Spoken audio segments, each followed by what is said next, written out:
오늘 저는 제 인생에서 가장 믿기 힘든, 아니 차라리 꿈이었으면 좋았을 추악한 진실을 여러분 앞에 내려놓으려 합니다. 평생을 교육자로, 그리고 존경받는 선비로 사셨던 아버지가 돌아가신 그날, 제 평화롭던 세상은 단 한순간에 지옥으로 변해버렸습니다. 지금부터 이 충격적인 이야기를 시작하기 전에 부탁 하나 드리겠습니다. 지금 어디에서 무슨 일을 하시면서 이 영상을 보고 계신지 댓글로 한 줄만 남겨주세요. 그리고 구독과 좋아요는 이런 이야기를 계속 전해드릴 수 있는 가장 큰 힘이 됩니다. 그럼 이제 천천히 이야기를 시작하겠습니다. 여러분, 만약 30년 넘게 존경해온 부모님의 침실벽 뒤에서 기괴한 쇠사슬 소리와 짐승 같은 신음이 들린다면 기분이 어떠실 것 같습니까? 저는 그날 이후로 단 한 잠도 편히 자지 못하고 매일 밤 악몽에 시달리고 있습니다. 제 이름은 김진호라고 합니다. 35년 동안 공직에서 정직 하나만 믿고 살다가 퇴직하고 이제는 조용히 여생을 보내려던 평범한 가장이지요. 저희 아버지는 동네에서도 이름난 선비이셨습니다. 치매가 오기 전까지는 늘 꼿꼿한 자세로 한학을 공부하셨고 남에게 해 한 번 끼친 적 없는 분이셨기에 저는 아버지를 제 삶의 이정표로 삼고 살았습니다. 그런 아버지가 85의 나이로 돌아가시고 나서 안방 유품을 정리하던 날이었습니다. 아버지가 생전에 절대 건드리지 못하게 하셨던 육중한 자개 벽장을 옮기려는데 벽지 너머에서 텅 빈 공간이 있는 듯한 묘한 울림이 들리더군요. 이상한 예감에 떨리는 손으로 벽지를 뜯어냈더니 그곳엔 교묘하게 숨겨진 작은 나무 문이 나타났습니다. 그 문을 여는 순간 제 코를 찌른 건 사람의 분뇨 냄새와 썩은 음식물이 뒤섞인 지독한 악취였습니다. 그리고 그 어둠 속에서 하얀 눈동자가 저를 응시하고 있었습니다. 찰그랑거리는 쇠사슬 소리와 함께 살려주세요 라는 갈라진 목소리가 들렸을 때 제 심장은 그대로 멎어버리는 것 같았습니다. 놀란 가슴을 진정시키고 손전등을 비추자 그곳에는 사람이 있었다고 믿기 힘든 몰골의 젊은 여자가 웅크리고 있었습니다. 발목에는 녹슨 쇠사슬이 채워져 침대 다리에 묶여 있었고 바닥에는 짐승처럼 먹다 남은 찌꺼기들이 널브러져 있었습니다. 저는 손을 떨며 그녀에게 다가갔습니다. 하지만 그녀는 짐승처럼 비명을 지르며 구석으로 파고들었습니다. 도대체 우리 아버지가 무슨 짓을 저지른 것일까요? 인자한 미소 뒤에 숨겨진 그 잔인하고 뒤틀린 본 모습을 마주한 순간 저는 아버지가 돌아가신 것보다 더 큰 상실감과 공포를 느꼈습니다. 그런데 그때였습니다. 거실에서 저를 부르는 아내 영희의 목소리가 들려왔습니다. 평소와 다름없는 차분하고 상냥한 목소리였죠. 그런데 이상하게도 그 목소리가 그날따라 제 등골을 서늘하게 만들었습니다. 여보, 안방 정리는 다 됐어요? 왜 그렇게 조용해요? 아내의 발소리가 점점 안방으로 가까워질수록 제 심장은 터질 듯이 뛰기 시작했습니다. 저는 급히 나무 문을 닫고 벽장을 원래 자리로 밀어 넣었습니다. 거실로 나간 저를 보며 아내는 묘한 미소를 지었습니다. 당신 얼굴색이 왜 그래요? 어디 아픈 사람처럼 말이에요. 저는 아무것도 아니라고 둘러댔지만 아내의 눈빛은 마치 제가 무엇을 보았는지 이미 알고 있다는 듯 깊고 서늘했습니다. 그리고 그날 밤 집안의 공기는 평소와는 전혀 다르게 무겁고 축축하게 내려앉았습니다. 저는 잠든 아내의 곁에서 일어나 몰래 거실로 나왔습니다. 아버지가 치매에 걸리신 지 10년, 그 긴 세월 동안 이 집안에 감금된 사람이 있었다니요. 그런데 더 소름 돋는 사실은 제가 출장을 가거나 집을 비운 사이에도 누군가는 그 여자를 관리해야 했다는 점입니다. 아버지는 혼자 몸이 아니셨으니까요. 저는 설마 하는 마음으로 아내의 화장대를 뒤지기 시작했습니다. 그리고 그 안쪽 깊숙한 곳에서 발견한 건 아버지가 쓰시던 것과는 다른 새 자물쇠 열쇠 꾸러미였습니다. 손이 덜덜 떨려 열쇠를 떨어뜨릴 뻔했습니다. 아내는 알고 있었던 걸까요? 아니, 어쩌면 아내뿐만 아니라 우리 가족 모두가 이 끔찍한 사육에 동참하고 있었던 건 아닐까요? 저는 거실 벽에 걸린 아버지의 인자한 영정 사진을 바라보았습니다. 사진 속 아버지는 여전히 인자하게 웃고 계셨지만 이제 제 눈에는 그 웃음이 악마의 비웃음처럼 보이기 시작했습니다. 우리 집은 이제 더 이상 안식처가 아니었습니다. 10년 동안 비밀을 품어온 거대한 무덤이나 다름없었습니다. 저는 이제 선택해야 했습니다. 이 추악한 비밀을 덮고 평생 죄인으로 살 것인지, 아니면 가문의 몰락을 각오하고 저 가련한 여인을 세상 밖으로 끄집어낼 것인지를 말입니다. 뜬 눈으로 밤을 지새운 저는 다음날 아침 일찍 아버지가 생전에 서재처럼 쓰시던 별채로 향했습니다. 아내는 평소처럼 멸치볶음을 만들고 국을 끓이며 분주하게 움직였지만 그 칼질 소리가 마치 제 심장을 써는 소리처럼 날카롭게 들렸습니다. 여보, 오늘 남동생 진수가 오기로 했어요. 아버지 유산 상속 서류 정리할 게 좀 있다고 하네요.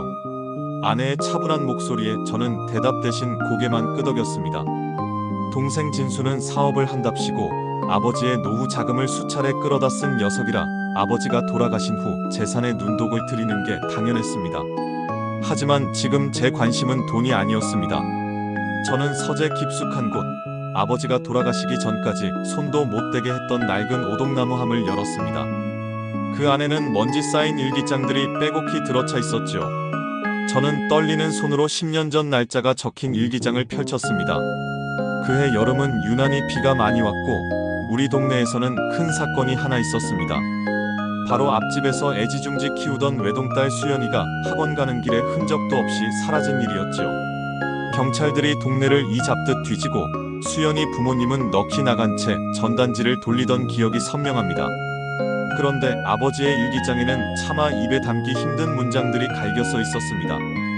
하늘이 내 외로움을 알고 천사를 보내주셨다. 그 아이의 맑은 눈을 보니 내 병이 나을 것만 같다. 아무도 모르는 곳에 이 아이를 두었으니 이제 나만의 보물이 되었다. 소름이 돋아 일기장을 떨어뜨릴 뻔했습니다. 치매가 시작되던 무렵에 아버지는 그것을 범죄라 생각지 않고 신이 주신 선물이라 믿으며 이웃집 소녀를 납치해 벽장에 가두신 것이었습니다. 더욱 가슴을 치게 만든 건 그 뒤의 기록이었습니다.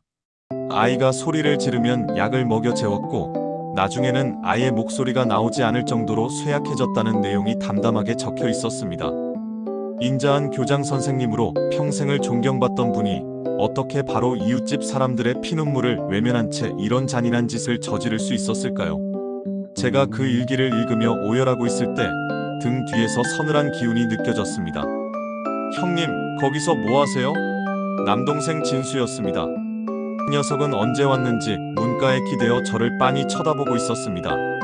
녀석의 눈은 슬픔보다는 탐욕과 경계심으로 번뜩이고 있었죠.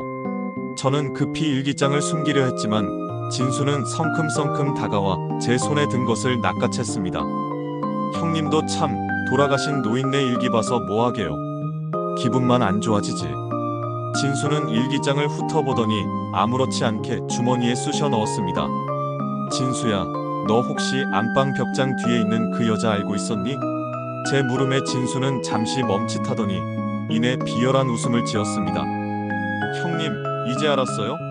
아버지가 치매로 정신 나가서 저지른 사고잖아요. 우리 가족이 그거 수습하느라 얼마나 고생했는지 아세요? 형님은 공무원이네 하고 밖으로만 돌 때 저랑 형수님이 그거 다 뒷바라지했습니다. 진수의 말은 날카로운 송곳이 되어 제 가슴을 후벼 팠습니다. 진수뿐만 아니라 아내까지 이들은 10년이라는 긴 세월 동안 그 가련한 여인을 숨기고 먹이고 감금하는 것에 가담해왔던 것입니다. 그들은 이것을 범죄가 아니라 가족의 평화를 지키기 위한 수습이라고 표현했습니다. 아버지가 일군 재산과 명예, 그리고 자신들의 안락한 삶이 무너질까봐 한 인간의 인생을 말살시킨 것이지요. 저는 당장이라도 수연이를 데리고 나가고 싶었습니다. 하지만 진수는 제 어깨를 강하게 누르며 경고했습니다. 형님, 허튼 생각 마세요. 지금 저 여자 나가면 우리는 다 끝장입니다. 아버지 연금이며 상속받을 땅이며 다 환수당하는 건 물론이고 형님 아들이 이번에 결혼할 집안에서 알면 어떻게 되겠어요? 살인자 집안이라고 파혼당할 게 뻔한데 감당할 수 있겠냐고요. 저는 아무 말도 할 수 없었습니다. 가족이라는 이름의 족쇄가 수연이의 발목에 채워진 쇠사슬보다 더 무겁게 저를 짓눌렀습니다. 하지만 저는 수연이의 그 하얀 눈동자를 잊을 수 없었습니다. 그 어둠 속에서 10년을 견딘 그 아이에게 제가 해줄 수 있는 건 무엇일까요? 저는 진수가 나간 뒤 서재 구석에 숨겨두었던 망치와 벤치를 챙겨 품 안에 숨겼습니다. 무슨 일이 있어도 오늘 밤에는 그 자물쇠를 끊어내야겠다고 결심했습니다. 제 목숨과 명예를 다 버리는 한이 있더라도 말입니다. 그날 밤 집안의 공기는 평소보다 몇 배는 더 무겁게 가라앉아 있었습니다. 저는 가족들이 잠들기만을 기다리며 거실 소파에 앉아 시계 초침 소리만 듣고 있었죠. 새벽 2시 모두가 잠들었을 거라 생각한 저는 품속에 숨겨둔 공구를 만지며 조심스럽게 안방으로 향했습니다. 그런데 안방 문을 여는 순간 불이 번쩍 켜지며 아내 영희가 침대에 꼿꼿이 앉아 저를 기다리고 있었습니다. 여보, 결국 그 짓을 하러 오셨네요. 아내의 목소리는 평소의 상냥함은 온데간데 없고 얼음장처럼 차가웠습니다. 그 뒤로 남동생 진수까지 어둠 속에서 나타나 제 앞을 가로막더군요. 저는 심장이 바닥으로 떨어지는 기분이었습니다. 당신들 정말 이럴 거야? 저 안에서 죽어가는 수연이를 보고도 아무렇지 않냐고. 제가 소리를 지르자 진수가 비릿한 웃음을 지으며 다가왔습니다. 형님, 목소리 좀 낮추세요. 동네 창피하게 왜 이러십니까? 저 여자가 수연이든 뭐든 그게 무슨 상관이에요? 우리한테는 그저 아버지가 남긴 짐덩어리일 뿐인데. 저는 눈앞에 동생이 짐승처럼 보였습니다. 진수야, 너도 자식 키우는 놈이 어떻게 그런 말을 해? 저 아이 부모는 10년째 피눈물을 흘리며 살고 있어. 하지만 제 호소에 돌아온 건 아내의 서슬퍼런 일침이었습니다. 우리 자식들은요? 당신 아들 다음 달에 대기업 회장 댁이랑 상견례 있는 거 잊었어요? 시아버지가 납치범이고 남편이 공범으로 잡혀가면 우리 아들 인생은 누가 책임지냐고요. 아내는 제 팔을 붙잡고 발악하듯 소리쳤습니다. 그들은 수연이를 사람으로 보지 않았습니다. 자신들의 안락한 노후와 자식들의 화려한 앞날을 방해하는 추악한 얼룩증으로 여기고 있었죠. 제가 망치를 휘두르며 비키라고 하자 진수는 제 손목을 강하게 낚아채며 바닥으로 내팽개쳤습니다. 형님, 정신 차려요. 지금 신고하면 형님도 무사할 줄 알아? 이 집 명의로 된 통장에 저 여자 약값이랑 음식값 다 기록되어 있어. 형님도 모르는 사이에 형님이 공범이 된 거라고요. 진수의 말은 날카로운 비수가 되어 제 가슴을 갈기갈기 찢어놓았습니다. 알고 보니 진수와 아내는 제 명의의 카드로 수연이의 생존을 위한 최소한의 물품들을 사왔던 겁니다.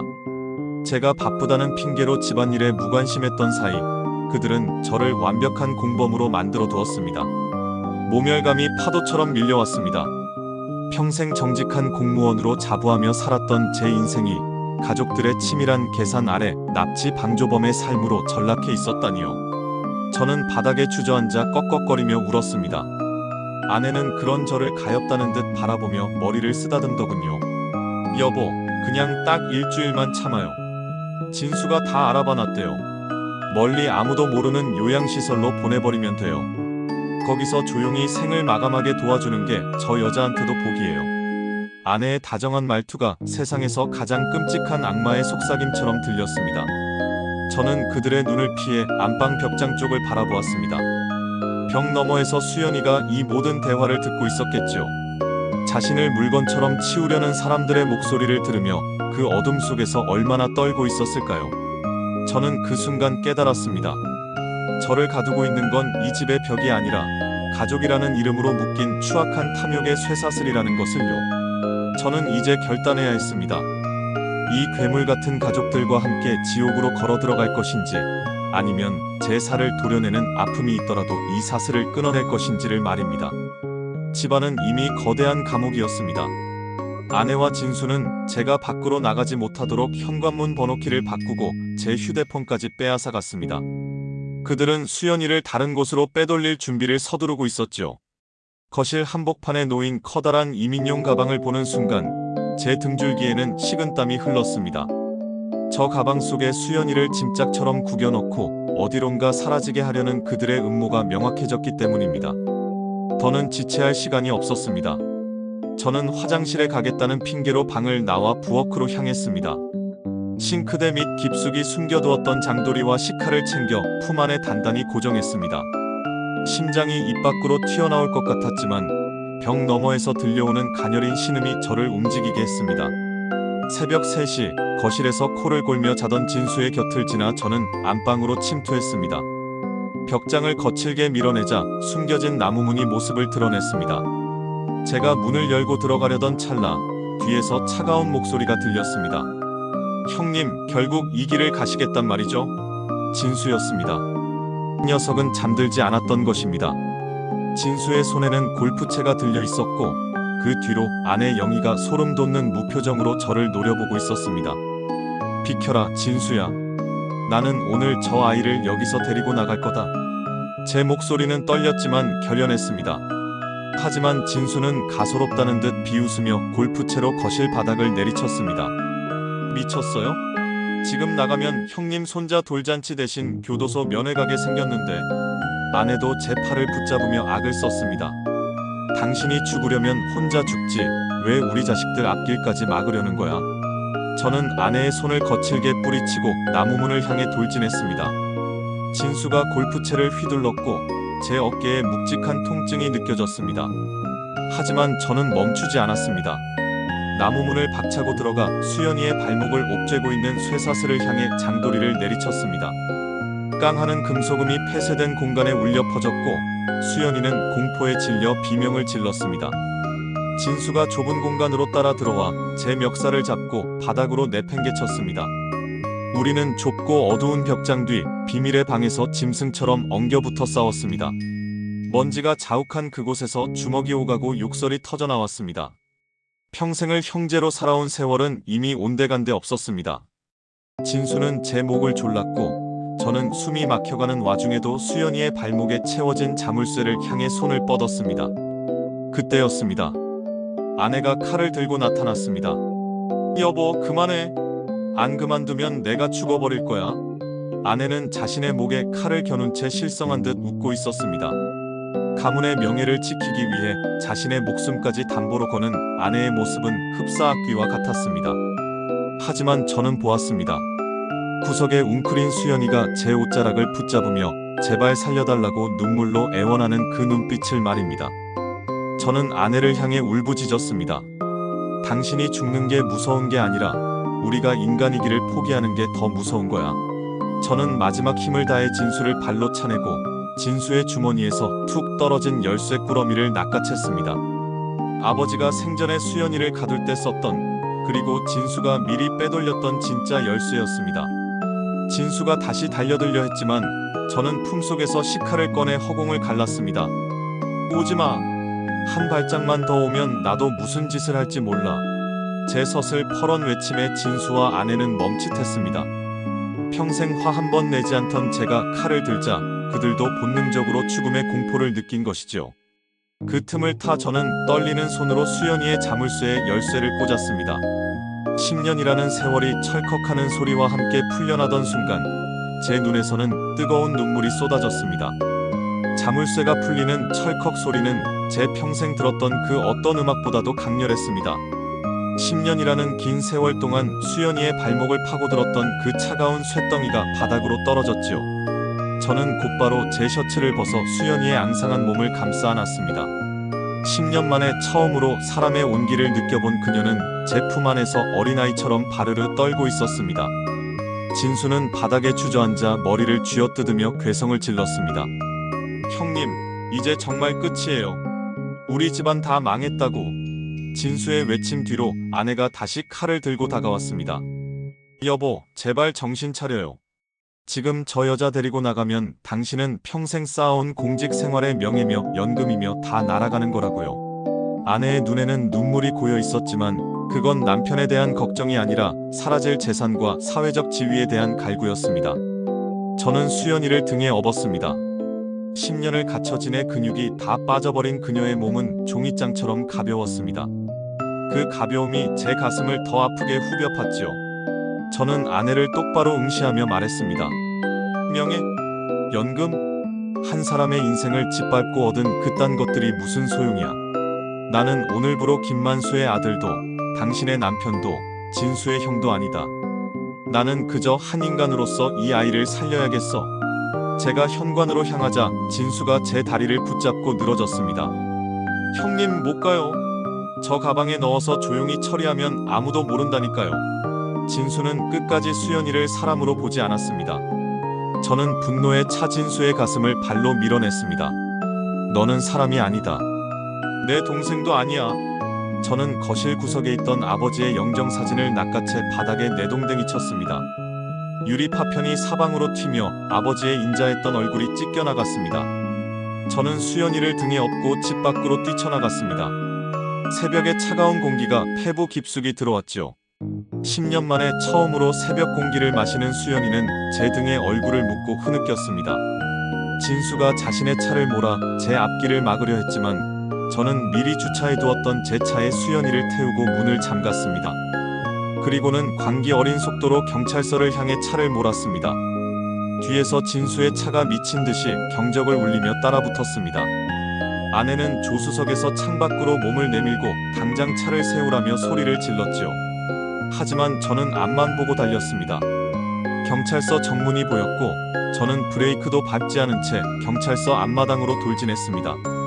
끼익하는 소리와 함께 차가 멈춰 섰고 저는 차 문을 열고 내리며 목이 터지도록 울부짖었습니다. 경찰관 여러분, 여기 사람 좀 살려주세요. 우리 아버지가 사람을 납치해서 가뒀습니다. 제가 공범입니다. 저를 잡아넣으세요. 제 처절한 외침에 경찰서 안에 있던 사람들이 쏟아져 나왔습니다. 뒤따라온 진수와 아내는 차마 차에서 내리지 못하고 당황한 기색으로 도망치려 했지만 이미 경찰들에 의해 포위되었습니다. 수연이가 경찰들의 도움을 받아 차에서 내리는 그 순간 저는 그녀와 눈이 마주쳤습니다. 10년 만에 처음으로 가로등 불빛 아래 드러난 그녀의 얼굴은 창백했지만 그 눈동자에는 처음으로 삶에 대한 희망이 서려 있었습니다. 그녀는 제게 아주 작게 하지만 분명하게 고맙다는 인사를 건넸습니다. 그 한마디에 제 모든 죄책감이 씻겨나가는 기분이었습니다. 저는 스스로 수갑을 향해 두 손을 내밀었습니다. 비로소 가문을 지키던 추악한 껍데기를 벗어던지고 한 인간으로서 다시 태어나는 순간이었습니다. 사건은 전국을 발칵 뒤집어 놓았습니다. 존경받던 교육자의 안방 벽장에서 10년 전 실종된 소녀가 발견되었다는 뉴스는 연일 매스컴을 장식했지요. 아버지는 돌아가신 뒤에야 추악한 범죄의 실체가 드러나 훈장이 박탈되고 명예가 땅에 떨어졌습니다. 남동생 진수와 아내 영희는 감금방조와 증거인멸 혐의로 실형을 선고받았습니다. 저 역시 방조죄로 조사를 받았지만 직접 수연이를 구출하고 자수한 공로가 인정되어 집행유예로 풀려날 수 있었습니다. 하지만 제게 남은 건 아무것도 없었습니다.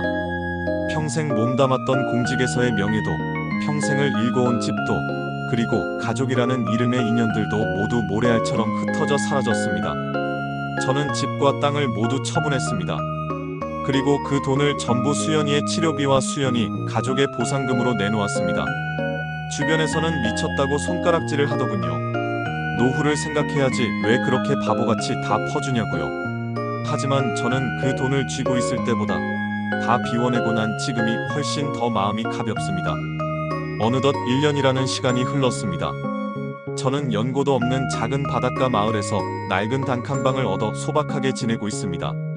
매일 아침 바닷바람을 맞으며 길을 걸을 때마다 저는 수연이를 생각합니다. 다행히 수연이는 부모님의 지극한 보살핌 속에 조금씩 세상 밖으로 걸음을 내딛고 있다고 들었습니다.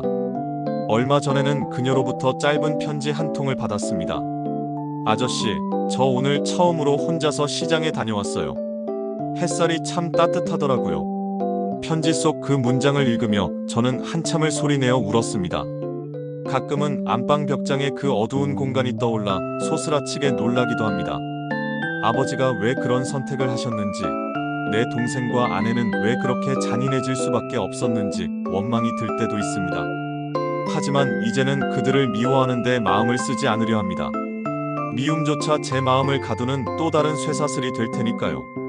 저는 이제 낡은 자전거를 타고 바닷가 길을 달립니다.